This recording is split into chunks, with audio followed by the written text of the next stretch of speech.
afternoon from London, everyone. But I know we have people joining us from all around the world. So good morning, good afternoon, or good evening, wherever you are joining us from. And welcome to today's webinar, which is looking at how public sector tourism strategies can adapt to today's traveller. I'm John Benita, I'm a former UK civil servant, and I'm delighted to be chairing today's webinar on behalf of Global Government Forum, a publishing house that serves civil servants all around the globe, and with our knowledge partner today, MasterCard. Now, in terms of that topic today, global travel demand is bouncing back after the difficult pandemic period, but not everything is reverting to exactly as it was before. So visitor preferences, visitor needs are evolving all the time. And in this webinar, we're going to hear about the changing trends in the sector, including using data insights from MasterCard's Tourism Innovation Hub. And we'll consider how public sector tourism authorities should be refining their strategies to attract and support the modern traveller, including by leveraging digital technologies and data to target their approaches. And at the same time, how these authorities and these organisations can ensure that all of their policies and approaches are supporting sustainability and local communities, both issues that the data is showing today's tourists really care about. Great speakers with us here today, and I'm going to introduce them in a moment. But this webinar is also an opportunity for you to have a voice. So once we've heard from our speakers, we will be turning to take questions from the audience. So on your whichever device you are using, you should see a Q&A function somewhere on your device. Please use that Q&A function at any point from now on to message in your questions. Any question that you have, anything related to the presentations or any other questions that you might have brought to the webinar already that you have with you. And please send those in at any point, and we'll get through as many of those as we can by the end of the webinar. So without further ado, let me introduce our great speakers. So we have Kim Martinez-Bosch, who is Vice President at MasterCard's Tourism Innovation Hub. And there he's focused on the intersection between digital technologies, innovation, and the tourism industry.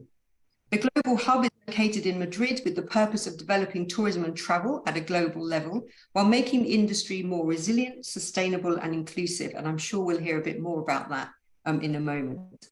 But prior to joining MasterCard, Kim developed his career in consulting firms like KPMG, EY, and Accenture, providing strategy and transformation advisory services to organizations across both the public and private sector. Then we will hear from Rose Wangen-Jones, who is Managing Director of Marketing, Destination and Commercial at London and Partners. This is London's business growth and destination agency. Working with the Mayor of London and a network of partners, Rose promotes London as a leading world city in which to invest, to work, and to visit. She and her team are behind the really successful Let's Do London campaign, which encouraged visitors to return to London. And most recently, she's launched the London 2030 tourism vision, aligning the tourism sector behind a common vision for London as a world-class destination. And then last, but by no means least, we'll hear from Jeremy Sampson, who is CEO of the Travel Foundation. As a globally recognized leader and alliance builder, Jeremy advocates for systems change to improve the impact of travel and tourism on communities and the climate crisis. Jeremy was instrumental in setting up the Future of Tourism Coalition in 2020 and currently serves as the chair of this global movement, representing 6 global NGOs. He was also a co-author of the Glasgow Declaration on Climate Action and Tourism, which was launched at COP26 in Scotland. Assuming this current position, Jeremy worked at the Centre for Mediterranean Cooperation in Spain, where he helped to launch the MEET Network, a destination management association for protected areas in Europe and North Africa. So I'm sure you'll agree with me, we have a really fantastic panel today. Please do take this opportunity to put your questions to our speakers using that Q&A function. But without further ado, Kim, I'm going to invite you to kick us off with your opening comments. Okay, thank you very much, Joanne and Global Government Forum to organize this webinar together with us. As you said, we are leading the Tourism Innovation Hub, which is an initiative which pretends to develop tourism in a more sustainable and inclusive way around the world. We are working since we launched 1 year ago with several destinations around the world, from Japan, Australia, in Europe, many countries, of course, with London, which we have here today, Rose, and also in Americas. And we are working to accelerate the digitalization of the industry, and most important, to co-create new solutions with those destinations. Just to mention an example of what we are doing to illustrate it a little bit. For example, in Costa Rica, we are working with the ICT, the Instituto Costarricense de Turismo, together with the National Postal Service and the National Bank, to digitalize the artisans and allow them to sell their handmaids, which are amazing handmade products, to all the tourists and also in the country, but also around the world. And Postal Service is delivering these products wherever the tourist wants, in the hotel, in the airport, or at home, which at the end it's a new opportunity to grow their business and create and develop the business and the economy in the region. Being said that, today I would like to talk about 3 topics that we are continuously analyzing, and we consider that are good trends that must be taken into consideration by the destinations. As far as I know, many destinations are working on those topics. The first one came from our last study published by the Economics Institute of MasterCard, which, among other things, reveals that people is spending, after the pandemic, or since the pandemic, people is spending much more, or the recovery of the spending in experience, it's much more bigger than in things. Okay, so we are spending more in having something different, something unique, and something that can be remembered and shared with other people rather than buying new things. Bringing that to the tourist sector, this brings us to good news from my point of view. The first one is traveling itself. It's an experience, okay? So it means that people is prioritizing traveling rather than other things. And the second thing or conclusion for the destinations is that when traveling, people is looking for a new thing, looking for a new kind of experience, as I said before, unique, that can be remembered and shared with our friends and family. So the first message is that destinations should or are working in adapt their product strategy in order to attract this new kind of demand. The second one, and that's another study that we have done in Europe with the support of Tour España, we ask ourselves if sustainability is really an important topic for the travelers or not.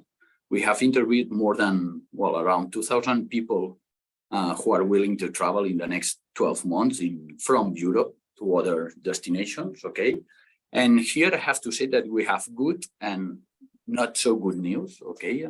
Depends how we analyze the data. But a couple of topics I would like to share is, first of all, more than half of the interviewed people consider themselves as sustainable people. Okay, so I think it's quite optimistic.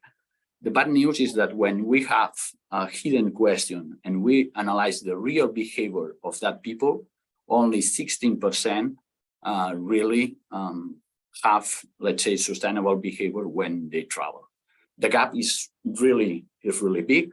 So we have done 2 things. First of all, understand why that's happening. And the main reason is that they don't have information, or they don't know how can make their travel more sustainable. Okay, so we have here a challenge in terms of information. But the good news is that when we analyze or compare the behavior between the sustainable travelers and non-sustainable travelers, we are seeing that the sustainable travelers stay longer and spend more in general. So although it's, let's say, a small community, yet it's a really interesting collective or community for the destinations, because they are more responsible, but they spend more and they stay longer, okay? And getting back to the lack of information, we ask ourselves, and that's the third topic I would like to cover before giving the stage to my colleagues, it's regarding digitalization. As you know, digitalization is not a trend, that's a fact. Before the pandemic, some studies from some partners of the TIH already revealed that we use around 10, 12 apps for planning and during the travel as an average.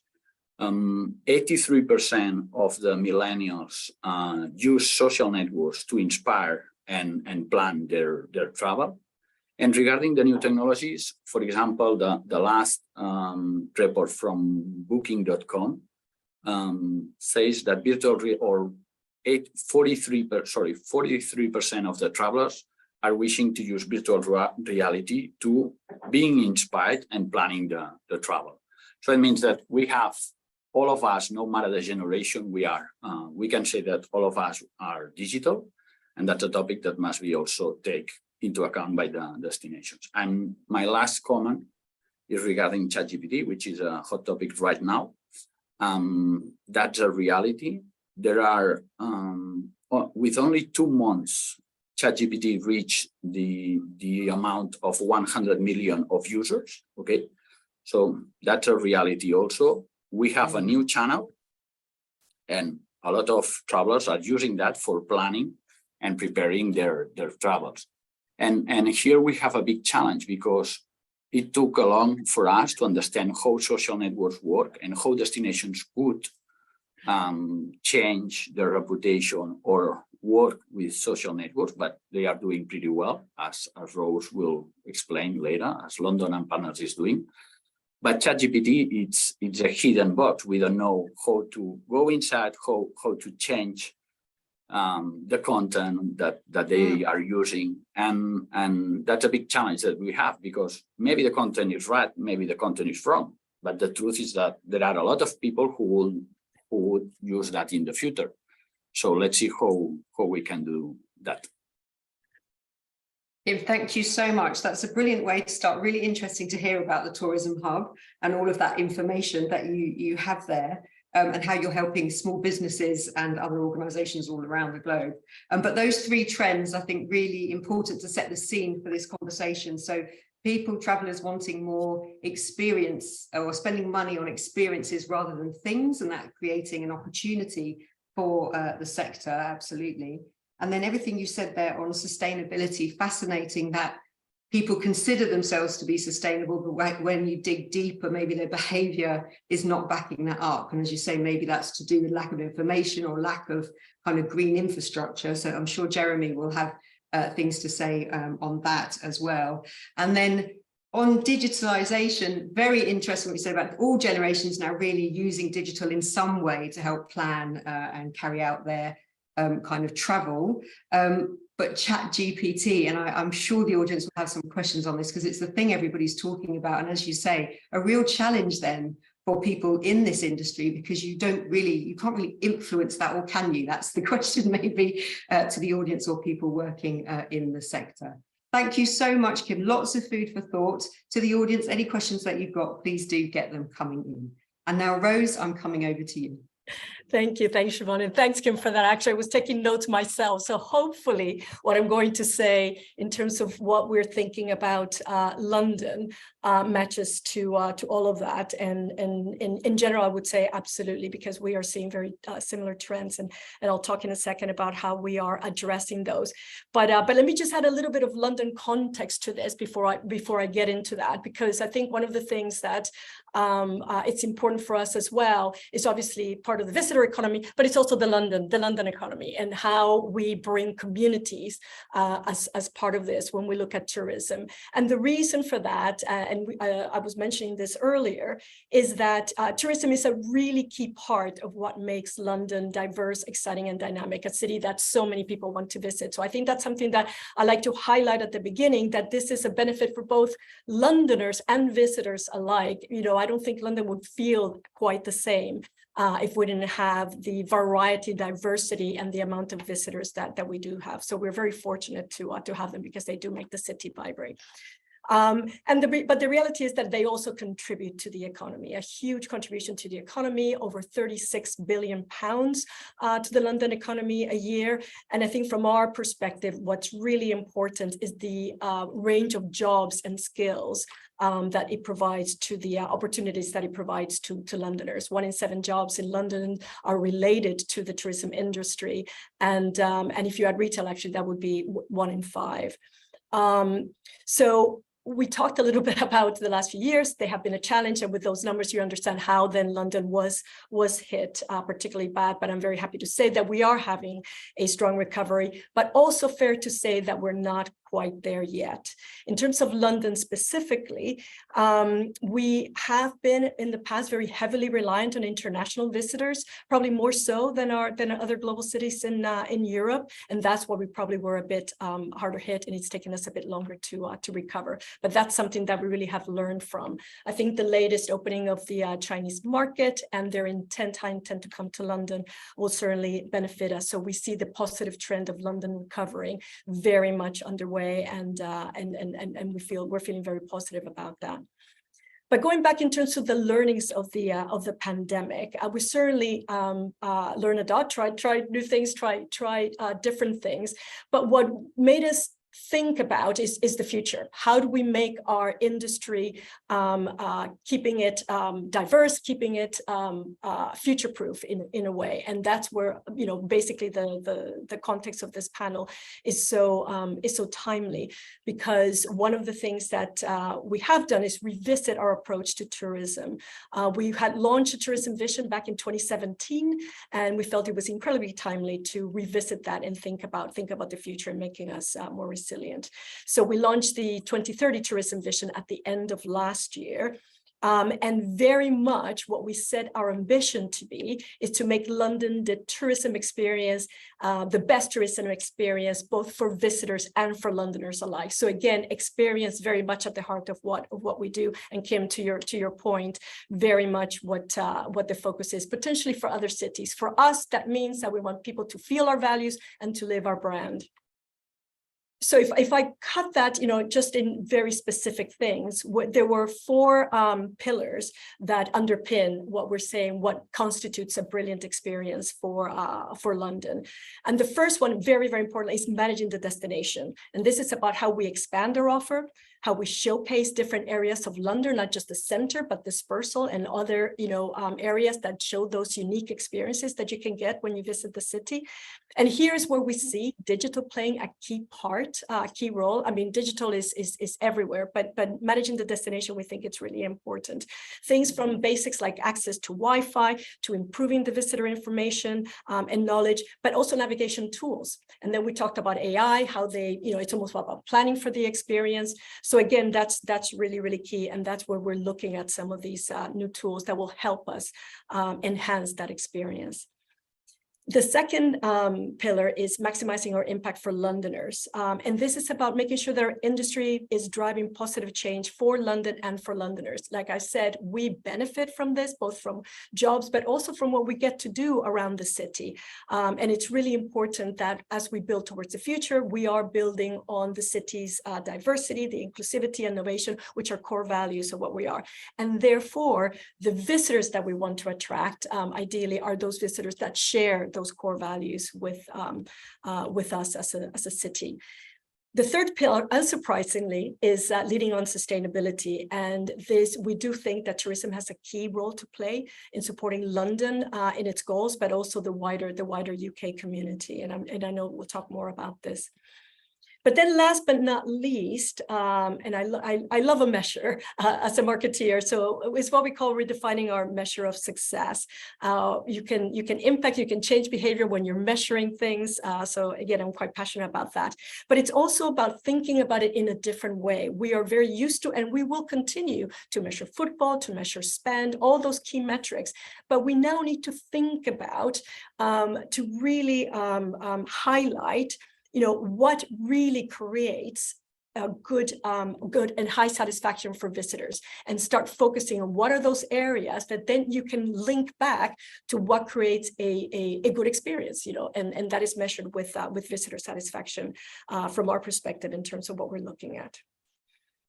So when we think about how we're evolving London, as a destination, again, to appeal to this new traveler and the trends, everything is informed by the latest trends and the latest data and the visitor perspective. So some of the things that we're looking at when we think about how to improve. The first is that demand for unique experiences. And that is, from our perspective, how can we focus positively on independent retail versus chains, for example, on unique accommodations, on immersive experiences? How can we make it local and authentic for the visitor? So that's in terms of unique experiences. The second thing is the importance of personal well-being. Actually, we hear a lot from our data saying that people want to relax on their holiday. There is a desire for outdoor space. So when we think about London, we are very fortunate to have a lot of outdoor space. So how do we craft that experience and that visit to include those areas that you're very busy with fantastic experiences, but the experience of calm is also part of your itinerary. The third thing, and Kim, you touched on this, interestingly, is the rise of premium experiences. Again, we are seeing that our visitors are really valuing a really high-end experience. Again, that's not for everybody, and there's London does offer at every different price range. But what we're saying is that, again, that purposeful travel, that when you are traveling, that desire, that willingness to pay more if you're getting a better experience is there.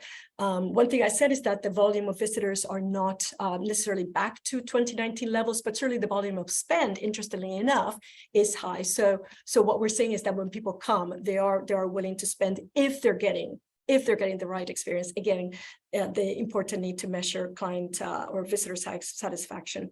And then the last point before I pass it on is making that sustainable choice. And again, Kim, you touched on these things that we are learning.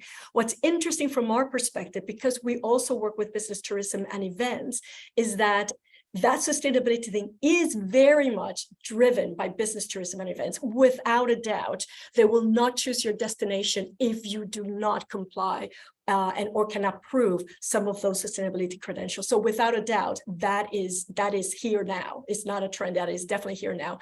However, I have to agree with you that from a visitor perspective, when we're thinking about the motivators on how or what they think about when they're choosing a destination, at this time, sustainability is not a top choice. Food, culture, again, these places to relax, retail, they're still kind of the top of, we would say, decision drivers to a destination. So we're not seeing that go up. Having said that, London is fully committed as a city to sustainability. Again, that trend we're seeing with business tourism. And more important, I do believe that if we improve the offer, if we make it easy for the visitor to choose the right option, that sustainability offer will definitely go up in the rankings in terms of one of the drivers for them to choose a destination. And we as London want to be at the forefront of that. So Siobhan, that's it for me. Rose, thank you so much. Again, so much in there that we can unpack in the conversation and the discussion afterwards. I'm sure there's a lot in what you said about the kind of challenges that the pandemic posed and the recovery after the pandemic that resonate with the audience who are from different destinations around the world, but that reliance on international visitors, and then the kind of welcoming of China market reopening and China is coming back. But just some really staggering statistics there about how important tourism is for London. So 36 billion a year for the economy, 1 in 7 jobs. It's quite remarkable. So I can see why now your vision is focused on making sure it's the best experience for travellers, but also for Londoners as well. And I think it'll be interesting to hear. I think Jeremy's probably got thoughts on that issue as well. Great to hear about your 4 pillars. So the importance of kind of managing the destination, using digital in particular, maximising the values of Londoners, building that into the strategy, leading on sustainability, but then really interesting what you were saying about what Kim was saying in the data. This is definitely there for business tourism, but not necessarily yet coming through on the kind of individual or domestic travellers or individual travellers coming through. And then that sense of redefining the measures of success. So really, what are people looking for? Those unique experience, more independent kind of vendors, and then that focus on well-being and how do you use your outdoor spaces. So much there to unpack when we come to our conversations. Thanks so much, Rose. Jeremy, coming over to you now. Thanks, Siobhan. Excuse me. Thank you, Siobhan, and thank you to the other panelists and MasterCard for inviting me here to present and share some of my thoughts. It's really a pleasure. So many interesting things already shared today, and I'm going to try to bring a little bit of a different perspective to the conversation. Starting with the fact that it's interesting, in the last couple of years, I've actually stopped using the word sustainability altogether, mainly because I just think the word perhaps has lost a bit of its meaning. It's been co-opted in many ways by various stakeholders to mean different things in different ways, and I think that the net result is that it has perhaps lost a bit of its meaning. It's not that I don't believe in sustainability. In fact, I've built my entire career around helping to try to make the tourism industry more sustainable. But sustainability at the end of the day, is an approach to progress continuously, to make progress and to create a system that will help the industry and its assets and resources to thrive in the long run. And I find it a bit problematic to then start calling travelers and products and hotels and various components of the industry sustainable in and of themselves, because I'm not sure that's actually possible. What does that mean for us in our discussion today? Well, I think it is interesting, right? You have the industry in some ways saying that sustainability we've never really seen the business case, and I've seen the same data, that Rose is referring to, and sure, we've never actually seen the gap between intention and action close very much when it comes to traveler purchase decisions. So on the one hand, there are quite a few bits of research out there by Booking.com and other companies like that who produce sort of annual reports around visitor booking trends that ask them whether sustainability is important in their decision. And for the most part, we see them saying yes, that sustainability is important. But who's going to say no? I think it's a weird question for the most part. I think it's like, do you want to be good? Do you want to be a good boy or a good girl, right? So I think, but we haven't seen the gap necessarily close between intention and action very much. But then again, it really depends on how you define sustainability.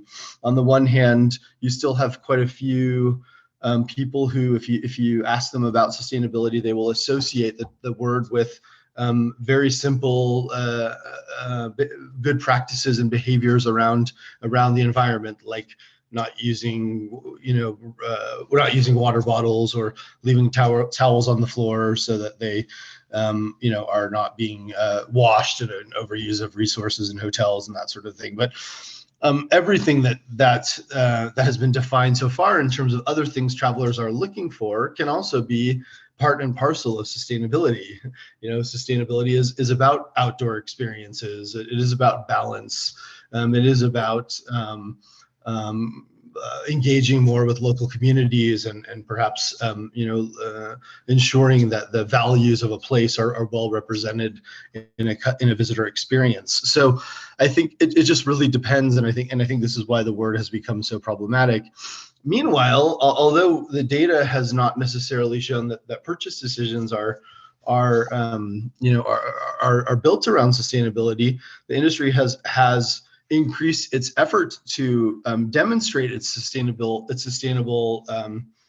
practices and credentials quite significantly over the last few years. We've seen really a critical mass of destinations and businesses going through certification programs, getting particular labels, promoting their sustainability efforts more concretely and more visibly than ever before. That's a good thing. We've been trying to advocate for that for quite a long time, but there's also a big fear that I have of greenwashing here. Visitors are increasingly savvy.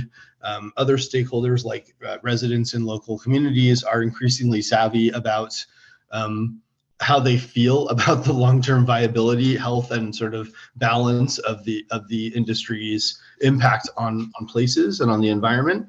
And in a time where we're seeing a huge increase in destinations and businesses making claims around sustainability, we're also seeing that on the ground the situation is not exactly matching the picture that the industry is trying to promote. And there are big issues, I think, that are sitting on top of all of this discussion that we tend to focus on at the Travel Foundation, sort of more in a more specific and focused way than some of these broad terms. And now everyone is talking about regeneration. So people love to ask me, oh, what do you think about sustainability versus regeneration and versus these other transformative travel and conscious travel? I think for me, I'd much rather just talk about the issues because I think the definitions are, you could sort of go down these rabbit holes, but at the end of the day, there are two big issues that I think are most critical, and that we are seeing travelers start to drive better behaviors around. So those two issues are certainly number one, the climate emergency. We are in a situation where climate change and the impact that it's already having on places and the need to rapidly decarbonize our economy is sort of growing daily. The evidence that it's already having an impact on the tourism sector in many places, affecting seasonality, affecting the ability to access different experiences. It's the impact is already here. And I would call the sort of global conversation, perhaps even emergency, around equity, diversity, equity, and inclusion, specifically inequity in our economy. Perhaps it's its own emergency, and something that also sits on top of the industry, and in a way that I think is a societal concern. And the industry has an opportunity in some ways to be part of the solution. And on the other hand, is more under the sort of microscope than ever before in terms of its responsibility and its engagement when it comes to treating employees equitably, reducing conflicts between local communities and local residents and the industry and the sector itself, being inclusive and representative of the places that it represents, and making sure that money is actually staying local. Many of us work in tourism built around the promise of tourism being a force for good in places, and I tend to believe that that's highly possible, but not necessarily something that happens by default. I think it's something that in order for tourism to genuinely benefit local places, and for the money has to remain local. We have to sort of reduce the leakage that can be that can sort of plague destinations, and that money has to be spread quite equitably and create access for vulnerable communities to take advantage of those opportunities. So I think all of this is telling us that that one of the things to look at most importantly is impact. The impact that tourism has on places, and I think travelers certainly are more and more savvy about this, demonstrating concern about certainly about climate change and the impact of climate change, demonstrating an interest in how tourism engages with local communities, and a lot of this I think speaks to values, and particularly when it comes to Generation Z, which is now sort of coming into its own as a driving force in the market. That's the data there is quite significant in terms of the values that they expect from employers, from companies that they're supporting, from places that they're visiting, from industries that they're supporting. And some of the indicators around the tourism industry and its sort of relationship with younger generation are a bit concerning. So I think it's just something we to pay careful attention to. And it's really interesting to me, this huge balance, huge sort of imbalance we have now with lots and lots of talk about sustainability and lots of concern on the ground that there are bigger issues around this engagement and this impact on communities that may create a bit of an uncomfortable picture. Lastly, I'll just say we're starting to work much more closely with public sector organizations on integrating these topics, climate action and equity, into day-to-day sort of thinking, management, and decision making. I think this is really important because over the years I've seen sustainability as a movement grow and grow, but still in many ways on the management side remain a bit of a silo. So many places, businesses, government agencies, destination management organizations that have sustainability plans, but then a business as usual strategy, and the two don't necessarily sing in harmony. So what we're advocating for increasingly is using these the data and even just the projections around impact as lenses for decision making in the day-to-day, making sure that climate action, for example, is integrated. We have, London and Partners is actually a signatory to the Glasgow Declaration on Climate Action in Tourism. One of the things that we're seeing there that's really interesting to me is the huge number of destinations that have actually signed the declaration, and in many ways destinations and DMOs are leading the way on this issue with innovative approaches to managing the issue, to thinking more critically about what are we going to do about climate change into the future. I'll talk a little bit more perhaps later about our Envision 2030 report, which studies the compatibility between business as usual growth in the industry and the climate targets that are set out by the Paris Agreement and the Glasgow Declaration. This research that we did demonstrates that the tourism is going to change, and in some ways this change is something that will need to be destinations will need to be highly aware of and planning for in advance in order to make sure that just like COVID, there may be opportunities for huge disruption and also huge innovation. Thanks, Jeremy. Thank you so much. I know there's lots more we can get into, and we will in the question. We've already got questions coming in, but thank you for all. Really nice to have that slightly different perspective, as you say. So even the terminology, I think, becoming problematic, the way people are using maybe some of the phrasing around sustainability, and you raising like really important concerns around the gap maybe between what some organizations, some destinations might be saying around sustainability, but actually the reality on the ground, not seeing that kind of play out on the ground. And then those two big issues that you were saying will be driving better behaviours. So the climate emergency, the need to decarbonise, and already the fact that the climate emergency is affecting some destinations and affecting whether people can travel to those destinations as well. And then that global conversation around equity as well, really important in all of this. And as you say, then looking really at the impact, this is what some travellers, and in particular the younger travellers, always makes me feel old when people talk about Gen Z, but when the younger travellers are really caring about the impact and those values in the way that they spend and where they're going to support different organisations. Thank you so much, Jeremy. That's the end of our opening presentations. Lots and lots of food for thought there. Kim, I think you wanted to come in already. Was that in response to something that Jeremy or Rose had said, or is that in response to one of the questions? Because I'll be coming to the questions in a mo. Well, both. Well, first of all, thank Rose for her experience, and Jeremy for a different point of view. At the end, I think that yeah, although we said that the people that we have interviewed, they said that sustainability is a must, but when taking decision is not. Sometimes it's not a reality. For me, there are two things that make me think that yes, it is a reality. The first thing is we were mentioning that now we are looking for experience rather than buying things. So we are evolving from a consumption model to experiential model.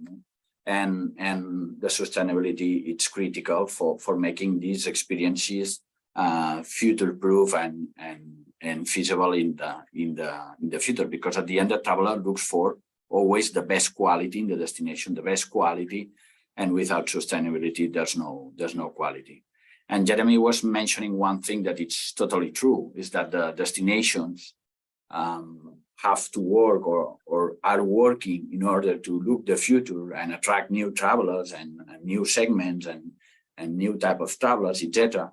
But they have to protect what they have. And the only way to protect that is managing the risk.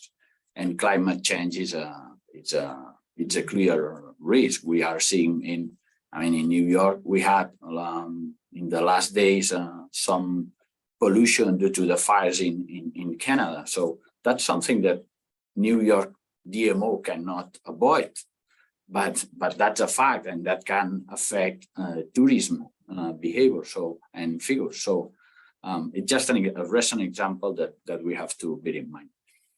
And well, regarding the questions, I don't know if you want to. I just got a couple of very quick follow-up questions myself, and then we've already got questions coming in from the audience. But I wanted to put a question to Rose, based on what you said, Kim, about different generations using already different kinds of technologies. You mentioned, for example, virtual reality, people using virtual reality to plan holidays. Rose, is this something that you've considered in London? Like, how digital are you seeing London becoming as a destination? For example, we had somebody from Metaverse Seoul on our webinars recently. They created the whole virtual city so that people can walk around the city in the metaverse. So what's your thinking in terms of London using some of these new technologies? It's a key part of what we're doing, but that's more, again, to enhance the visitor experience. And I think two examples that I can give you, which is the real universe, not the metaverse, but that is when you're in the city, is how you navigate the city. So if you are, it's almost about self-selecting in a way. So if you're queuing somewhere, but and there's a long wait, but you already know you have the information to hand to say there is, you can now go somewhere else because there's a less of a wait, or you're interested in going to a restaurant, you can look at the restaurant and see whether it's something that you would be interested in. So it's almost helping you kind of pre-experience the experience or navigate, self-navigate your way. This is something that we're working with Google. In terms of the AI and the pre-planning, one of the examples that I find quite interesting is for people with limited ability, that planning, understanding what they're going to encounter in a place. Again, that's where you can have that digital technology where before you arrive, you know what to expect, so that you can plan around that. On the other side, just for anybody else, if they want to see an experience, if I can take you back to early pandemic days when we were experiencing everything, theater and everything, museums trying to do it virtually, and everybody thought, oh my God, nobody will ever come out and want to see this in real life. The truth is that we have seen that people did miss and do enjoy the real life experience, but AI, whether that makes it immersive on the one hand, or helps with the social to be able to share it on the other hand, or to pre-plan it. These are areas where these tools can be really, really useful, all to enhance the experience at different points of it. Thanks, Rose. And then just finally, before we go to audience questions, Jeremy, you talked about the need for helping money to stay local. And Kim, in his opening presentation, talked about how MasterCard were working with small businesses, for example, to help them digitalize so that they can work with kind of other organizations to be able to sell their product. Is that one way? Are you looking at digital in that way as well to help keep money local? Absolutely, yeah. I think across the sort of value chain, first of all, just finding ways to make local experiences more accessible, and more, sort of more clear, more easily badged for visitors and in their decision-making process, and thinking about the entire visitor journey from before they're visiting, how are those experiences promoted, to on the ground, to afterwards when they're in the sort of continuation and referral phase. And I think that there's a concern I have there that's also an opportunity. The concern I have is around what I like to call local washing, because the term local, it's a bit like the Wild West. You can sort of call anything local if you want to, and it's really hard to have global standards around local experiences, because different places have different challenges when it comes to procurement, or how you might define something local. So I think it's up to destinations to have a sort of a hard look and a real conversation with local communities to be able to understand what local might mean to them, and how to make sure that they are taking that they're able to sort of tap into those experiences and opportunities that are offered by by visitation. I think in many places it also means just helping people get into, and digitalization can certainly help give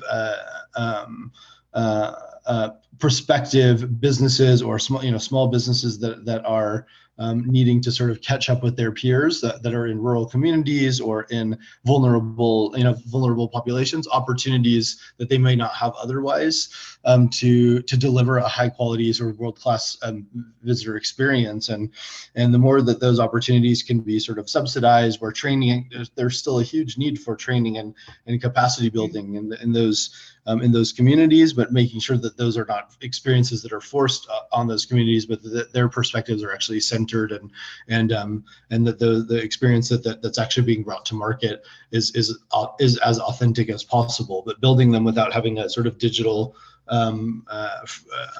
ecosystem around them also could be quite a waste of resources. Yeah. Thanks, Jeremy. I'm going to stay on this issue of local. We've got two questions coming in that I'm going to link together. So the first one, I think it was directed at you, Rose, but I'm going to put it to everybody. And this is from Rebecca Johnson.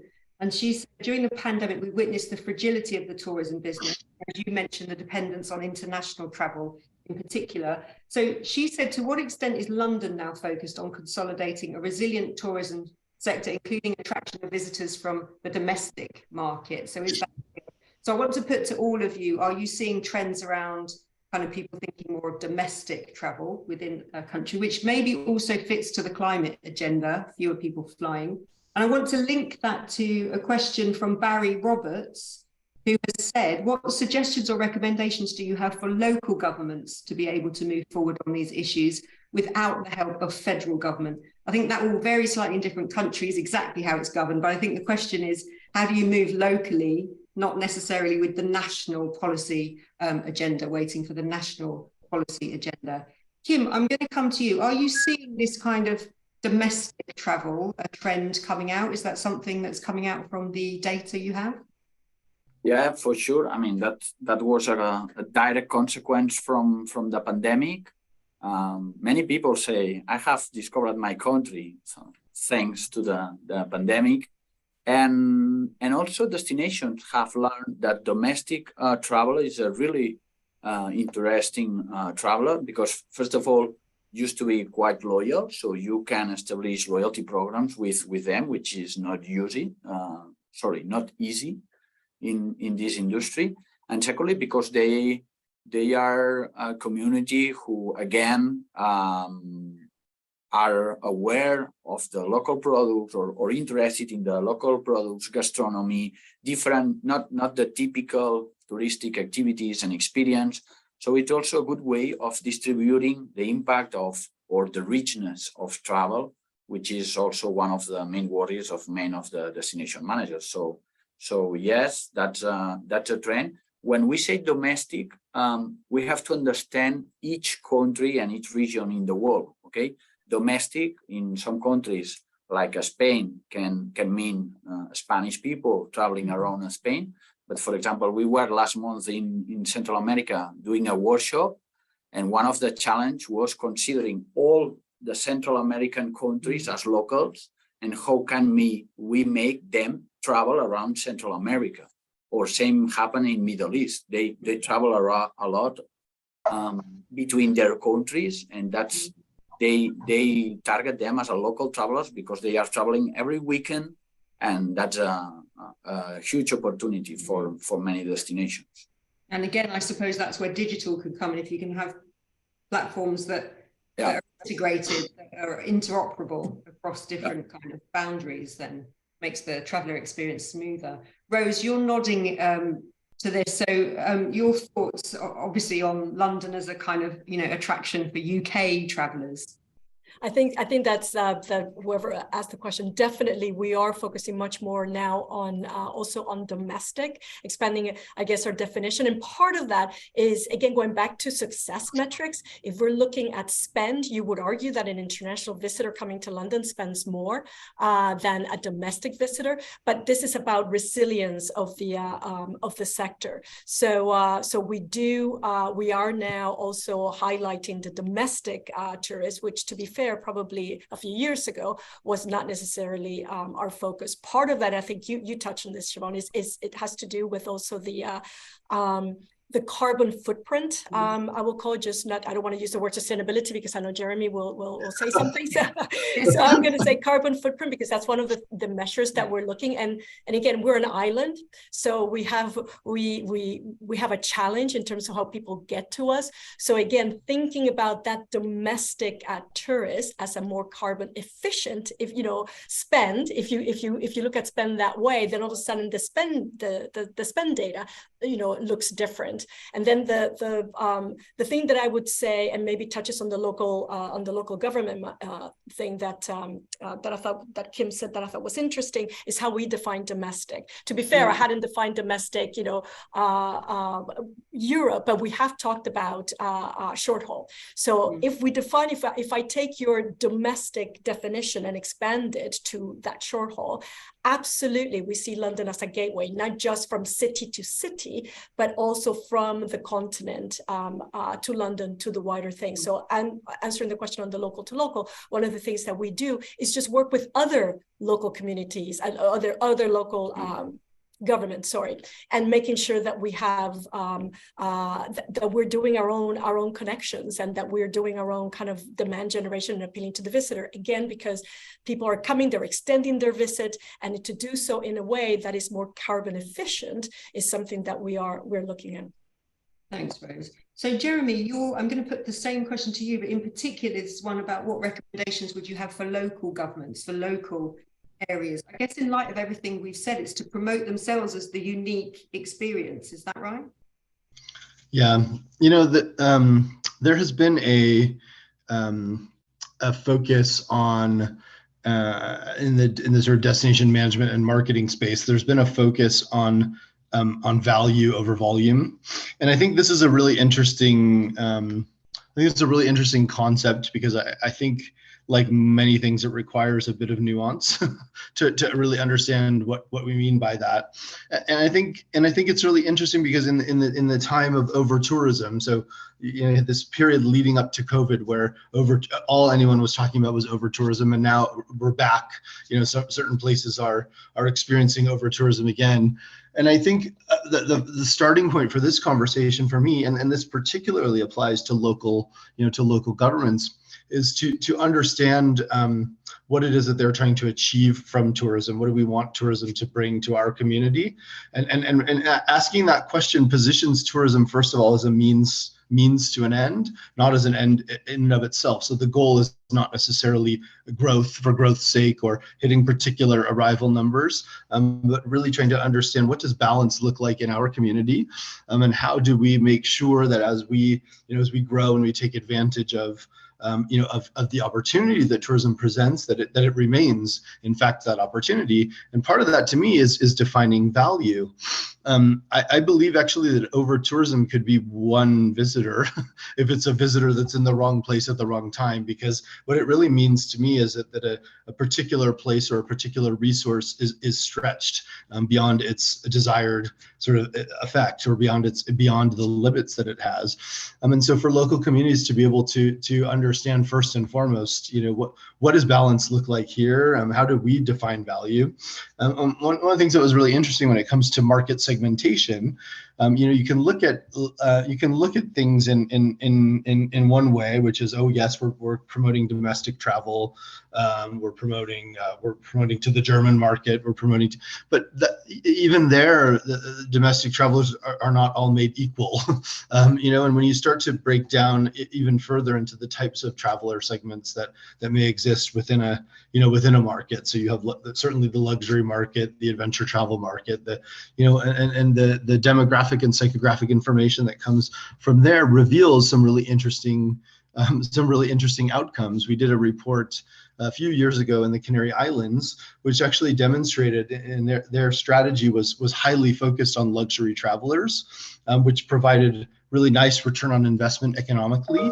But when you looked at, and when you put other lenses or overlays on the data, and you understood the resource requirements that were going to be borne on local taxpayers, and because luxury travelers tended to be quite a bit more expensive when it came to the impact and the cost to environmental infrastructure, and the amount of spread that they had within the local economy because they were staying in luxury resorts was actually quite a bit less. Whereas you look at short-term rental stays, they were actually spreading their money much more widely in the economy, and they were using much less infrastructure from an environmental perspective. So, these data points actually start to get you thinking differently about return on investment according to the goals that they might have as a community. So there's quite a bit of nuance there, I think. As you say, you've really got to dig down into the data on the overall impact, I think, of these travelers. We've got 2 questions in from Agnes Angond, who, and they're all about kind of the climate issue. And I think Agnes's challenge is tourism economy is driven by the offer as much, if not more, than by demand. The offer had to evolve quickly to adapt to climate change and influence travellers' behaviour. I think it goes back to what you were all saying about, even if you're not seeing customer demand for sustainability or greener travel, it's still important that destinations and that public sector organisations and governments start offering those options. So your thoughts on this, Kim, to the extent to which do you think that gap between travellers thinking that they are green but not necessarily behaving in the green, is that because people on the supply side aren't providing the infrastructure and the opportunities that the travellers are looking for?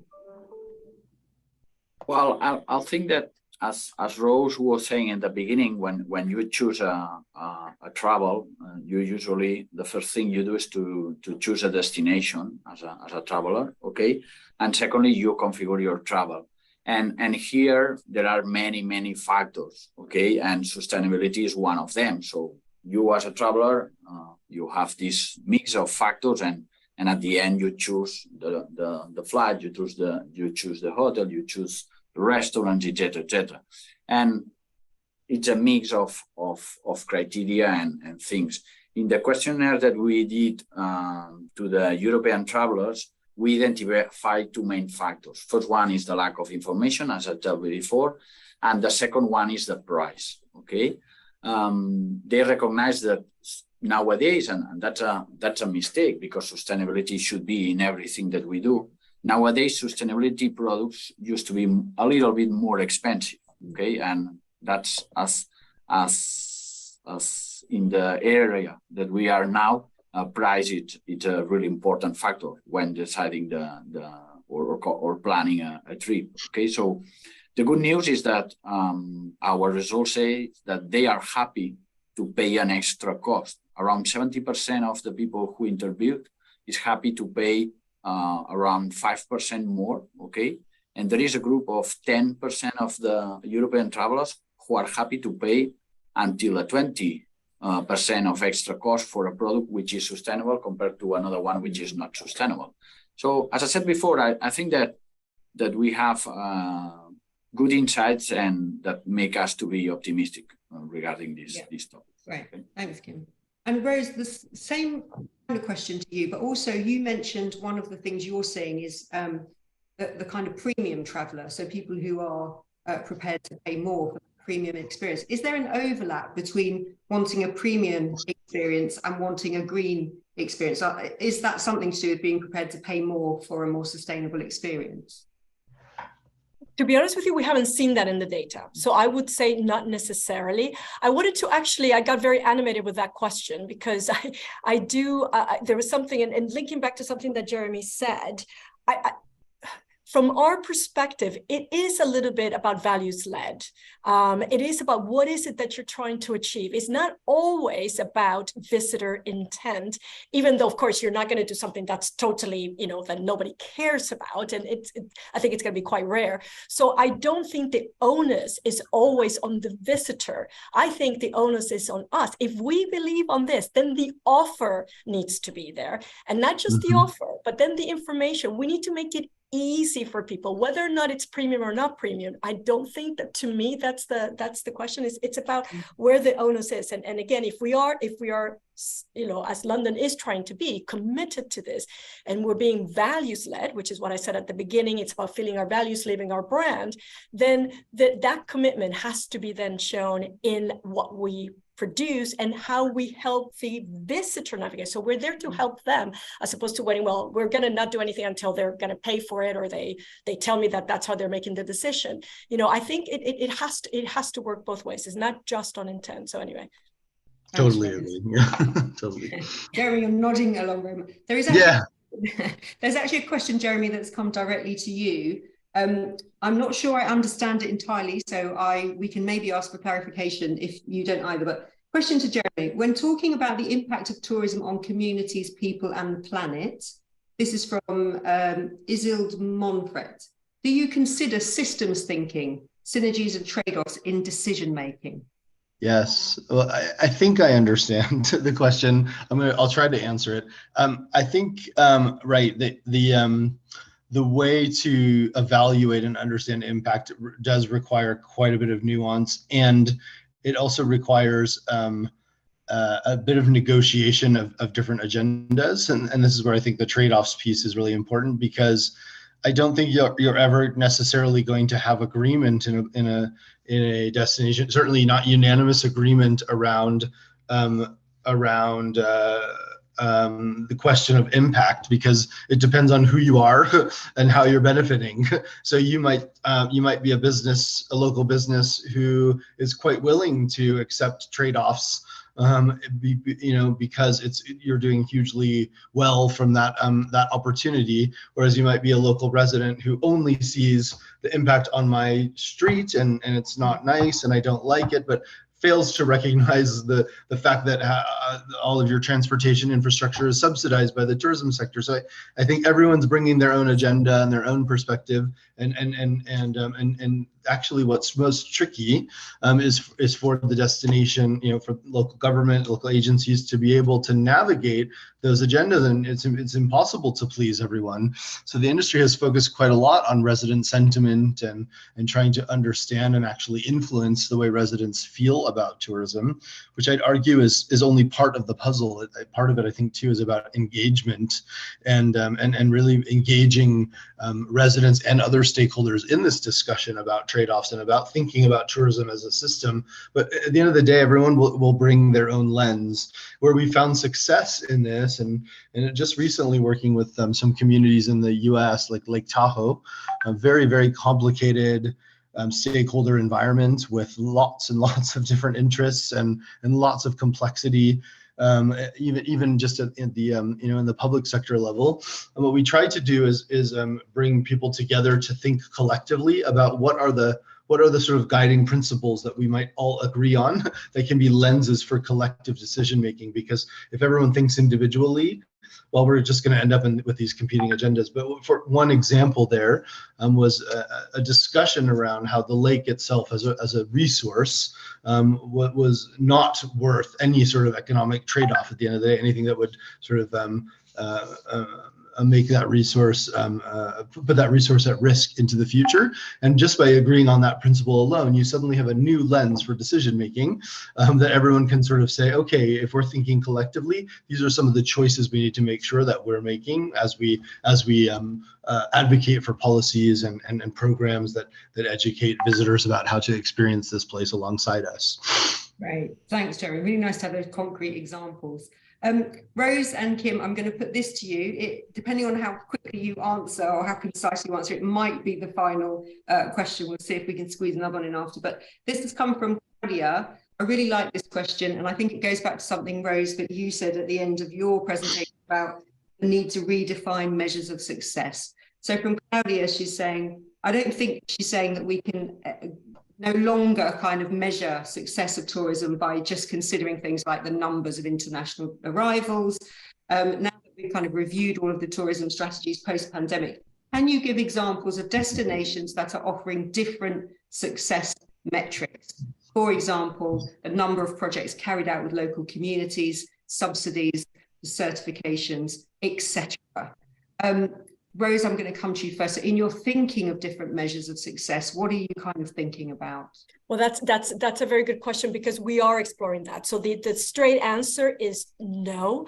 When we were looking even at doing the vision, we were looking to see, who is working on a vision, what, where people are, because everybody is in a not dissimilar space. So if the person questioning actually does know of some experience that I could take advantage of, I'll be very happy to see it. But one of the things, we just finished a big study, again, very much focused on the visitor lens and that satisfaction.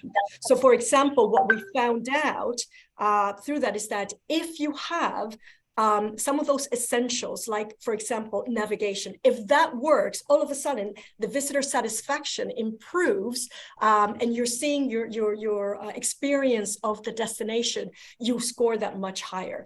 And then you keep going down that, and from navigation to potentially accommodation. So we are trying to unpick what creates a visit satisfaction or a satisfactory experience, and then understand how we can influence that, or indeed then measure that. So that's kind of the area we are going, but we haven't solved it. But definitely, as a key pillar of the vision, that's where we're going, because we want to go beyond, not instead of, but beyond, and other things like, again, carbon intensity of visit, or all those things that we're trying to kind of understand how those things are really informing what we do and are measurable. There's no point in talking general or ambition. We really want to be quite precise if we can. Thanks, Rose. And Kim, in all the data that MasterCard kind of gather, I guess data on kind of how small businesses are doing in a local area, but also how travelers are spending in that local area. Could you think of any other metrics that might be used alongside just the traditional ones about visitor numbers? As Rose said, that's a challenging question, and I'm sure that we have several examples, but a couple that came to my mind quickly. For example, we made a pilot last year with city of Prague, okay, where we split the city in a small squares of 300 meters per 300 meters, and we were evaluating the behavior span of the tourists. So at the end, what we were doing is a heat map to quickly understand the behavior of the travelers. And the intention is to work with the city council to define better strategies to distribute the impact and the richness of the tourism industry around the surroundings of the city and other business, etc.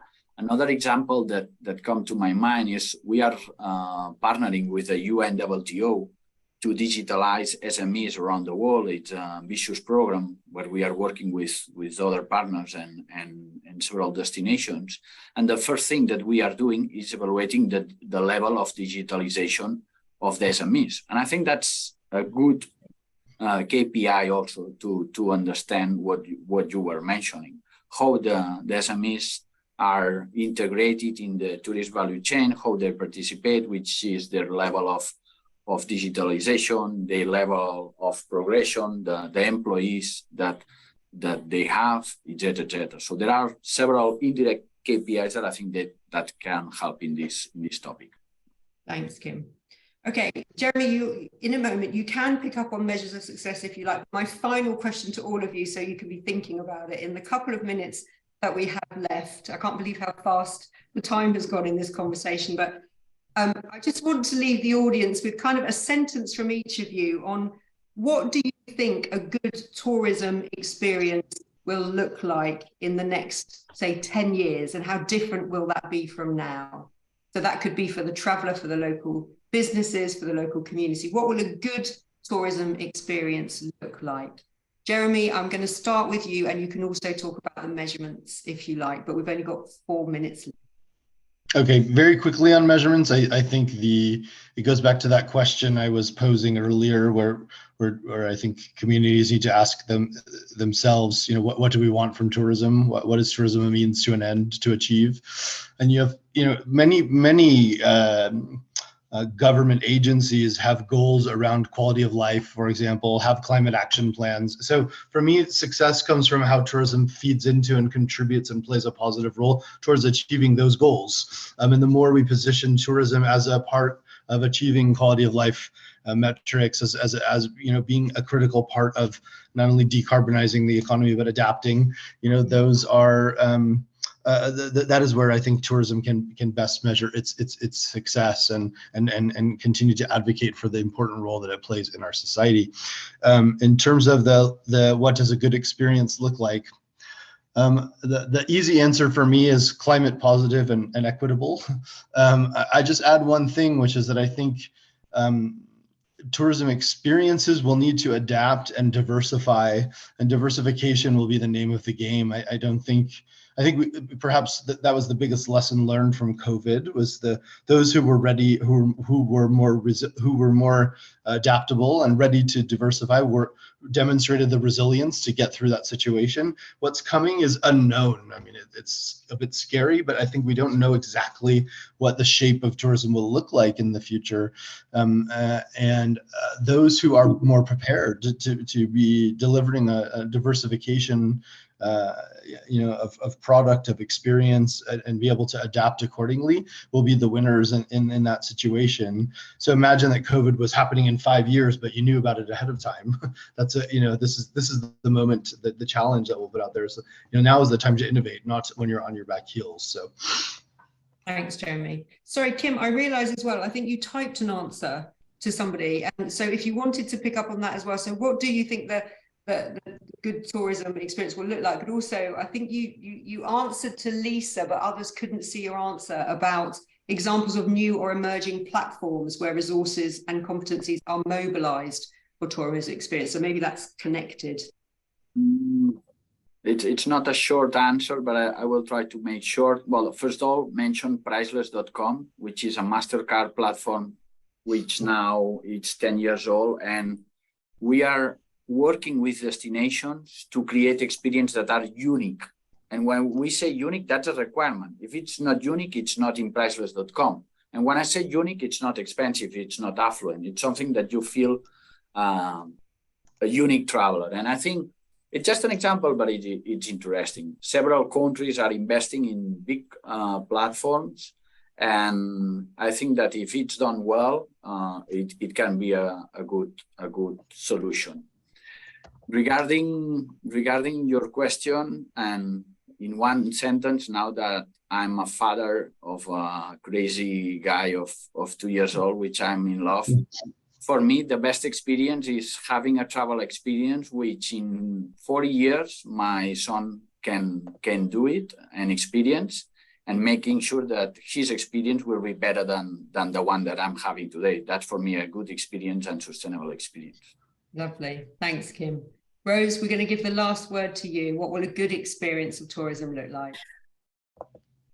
Very, very hard question, but yeah, memories are fantastic. I would say, again, going back to values driven, if people come, whether it's a Londoner, whether it's domestic, whether it's international, anybody that is a visitor, and leave the city understanding, having a little bit more of an understanding of what London is all about, diversity, inclusivity, and sustainability. And that could be for each one, that would be a combination of different experiences in London, from food to culture to museums to attractions. But whatever their preferred combination is, if they leave understanding a little bit more of what London really is about, to me, that's fantastic. Brilliant. Well, sadly, we are at the end of our time. Thank you so much, everyone. I mean, really took away from there how it's changing in terms of people wanting values at the heart of kind of their travel experience, really looking for that unique experience, but also really important that we're thinking about the impact of travel, whether we call that sustainability or something else, really looking at the impact on the kind of local communities as well. Lots and lots of food for thought for our audience. most of whom will be in the public sector. So I think lots to take away. We're getting a lot of thanks from the audience to our fantastic speakers for giving them so much time and such great answers. I just want to echo that. Thank you to Rose, to Jeremy and to Kim for brilliant presentations and for lending us all your expertise. Thank you to the audience for sending in so many really good questions as well, keeping us all on our toes. I also want to thank MasterCard again for being a great knowledge partner for this one.